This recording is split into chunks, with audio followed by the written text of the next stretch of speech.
अब अगर मैं तुम लोगों से पूछूं कि बेन 10 यूनिवर्स की सबसे ज्यादा पावरफुल और स्ट्रेंगर स्पीशीज कौन सी है, तो तुम्हें ज्यादातर लोगों का जवाब एलियन एक्स और एनोडाइट होगा, क्योंकि ये दोनों ही काफी ओवरपावर स्पीशीज हैं और इनके पास काफी मुख्तलिफ पावर्स हैं और इनके पास दोस्तों गॉड टाइप पावर्स हैं और ये दोनों ही चुटकियों में यूनिवर्स को डिस्ट्रॉय करने का पोटेंशियल रखती हैं।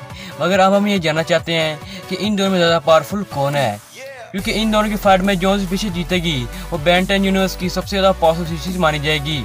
तो आज की वीडियो में हम ये जानने वाले हैं कि कभी इन दोनों में फाइट होती है तो किसका पलड़ा ज्यादा भारी रहेगा और कौन है बेन 10 यूनिवर्स का सबसे ज्यादा पावरफुल कैरेक्टर।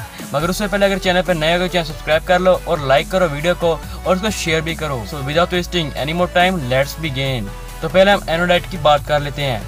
दोस्तों जैसे कि तुम लोगों को पता होगा कि बेन की जो कजन है ग्वेन, वो एनोडाइट है और जैसे कि तुम लोगों ने बेन 10 एपिसोड में देखा होगा कि ग्वेन के पास काफी मुख्तलिफ पावर्स हैं, जैसे कि माइंड कंट्रोल, टेलीकिनेसी, टेलीपोर्टेशन और दोस्तों उसकी मेलोडीज भी काफी पावरफुल होती हैं। और दोस्तों वर्डोना को भी आप लोग जानते ही होंगे।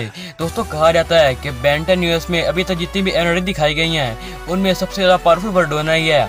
मगर दोस्तों क्या आपको पता है कि वर्डोना ने एक एपिसोड में खुद कहा था कि तुम मुझसे ज्यादा पावरफुल हो, यानी कि ग्वेन वर्डोना से भी ज्यादा पावरफुल है और वर्डोना के पास कैसी कैसी पावर्स हैं ये आपको पता ही है।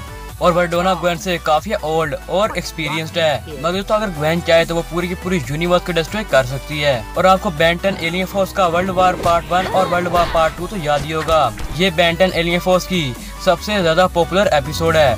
दोस्तों यहाँ पर जब हाइब्रिड ने पूरी की पूरी यूनिवर्स पर हमला कर दिया था और बेन के पास सवा एलियंस के ऐसा कोई भी एलियन नहीं था जो कि उसे हरा सके, तो अब ग्वेन ने खुद कहा था कि मुझ में इतनी पावर है कि मैं इन सबको डिफीट कर सकती हूँ।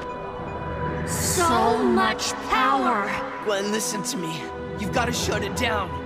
No, I think I can defeat the hybrid. You win. तो इसका मतलब है कि ग्वेन के पास गॉड टाइप पावर्स हैं और अगर ग्वेन इस स्टेज में गॉड टाइप पावर रखती है तो जब वो फुल्ली ट्रेंड हो जाएगी तो उसके पास कैसी कैसी पावर्स आएंगी। और दोस्तों जो एनोडाइट्स होते हैं वो टेलीपोर्टेशन, टेलीकिनेसिस और टाइम ट्रैवल भी कर सकते हैं। सो गाइस ये तुमने एनोडाइट के बारे में काफी कुछ जाना। तो अब हम बात करते हैं सेलेस्टियल भी। सेलेस्टियल सेफियन हैं जो कि फोर्ज ऑफ क्रिएशन में बिलोंग करती हैं। और दोस्तों यूं कहा जाता है कि सेलेस्टियल सेफियन बेन 10 यूनिवर्स के गॉड हैं, मगर इसका प्रॉपर आंसर अभी तक क्रिएटर्स ने नहीं दिया। मगर अब तो आप लोग सोच ही रहे होंगे कि जो एलियंस की स्पीशीज है सेलेस्टियल सेफियन, वो किसी न किसी यूनिवर्स या किसी न किसी मल्टीवर्स में तो एग्जिस्ट करती होगी, क्योंकि वो एक स्पीशीज है और वो कहीं ना कहीं तो एग्जिस्ट करती होगी। मगर दोस्तों मैं आपको बता दूं जो सेलेस्टियल सेफियन है वो ओमनीवर्स से भी परे उनकी एक खुद की दुनिया होती है जिसे फोर्ज ऑफ क्रिएशन कहते हैं। और दोस्तों यहाँ पर जाने के सिर्फ 3 ही रास्ते हैं। 1 मैप ऑफ इन्फिनिटी। दोस्तों मैप ऑफ इन्फिनिटी की मदद से फोर्ज ऑफ क्रिएशन में जाया जा सकता है। दूसरा दोस्तों प्रोफेसर पैराडॉक्स भी जा सकते हैं और तीसरा खुद सेलेस्टियल सेफियन जा सकते हैं। सिर्फ ये 3 रास्ते हैं फोर्ज ऑफ क्रिएशन में जाने के। तो दोस्तों अब हम बात करते हैं कि सेलेस्टियल सेफियन कितने पावरफुल होते हैं। दोस्तों आप लोगों को एक एपिसोड तो याद ही होगा कि जब बेन 10 ओमनीवर्स में पूरे के पूरे यूनिवर्स डिस्ट्रॉय हो गया था तो एलियंस ने मात्र सिर्फ एक बार सोचने से ही पूरे के पूरे यूनिवर्स को रिक्रिएट कर दिया था। और यूनिवर्स कोई छोटी चीज नहीं है और उसे एक बार सोचकर ही रिक्रिएट करना ये बहुत बड़ी बात है। और दोस्तों एलियन एक्स ने तो स्टार ब्रिगेड के सबसे ज्यादा पावरफुल सेलेस्टियल सेफियन को भी हराया है और गैलेक्टिक ग्लैडिएटर के पास भी गॉड टाइप पावर्स थी, मगर एलियंस ने उसे डिफीट कर दिया।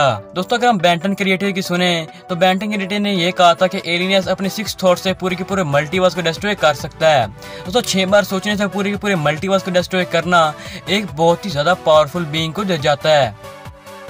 अब हम बात करते हैं अपने फाइनल डिसीजन की। दोस्तों अभी तक मैं बेन 10 की सीरीज में एनोडाइट को एलियन से भी कम वक्त में दिखाया गया है और अभी तक उनकी आधी पावर रिवील नहीं हुई, मगर अभी तक उनकी जितनी पावर बताई गई हैं इससे तो यही लगता है कि जो एनोडाइट हैं वो सेलेस्टियल सेफियन के आसपास भी नहीं आते, क्योंकि जो सेलेस्टियल सेफियन होते हैं वो सोचने से ही काम को अंजाम कर देते हैं और वो रियलिटी भी बदल सकते हैं और वो एक बार सोचने से पूरे के पूरे यूनिवर्स को डिस्ट्रॉय कर सकते हैं। और एनोडाइट एक यूनिवर्स में एग्जिस्ट करती हैं, जिससे यही लगता है कि एनोडाइट सेलेस्टियल सेफियन की टक्कर की नहीं है। तो हमारा फाइनल डिसीजन यही है कि एलियन एक्स एनोडाइट से ज्यादा पावरफुल है। मगर आपका इस बारे में क्या कहना है कमेंट सेक्शन में अपनी राय जरूर दीजिएगा। वीडियो पसंद है वीडियो को लाइक कर देना और इस तरह की और इंटरेस्टिंग वीडियो देखने के लिए हमारे चैनल सब्सक्राइब भी कर लेना। और हाँ इंस्टा पर फॉलो कर लो, मैं अपनी वीडियोस की आने वाली अपडेट वहाँ पर डालता रहता हूँ और अगर मुझसे बात करनी है तो इंस्टा खुला हुआ है। So stay tuned and goodbye. There's gotta be some way to take this chump out once and for all.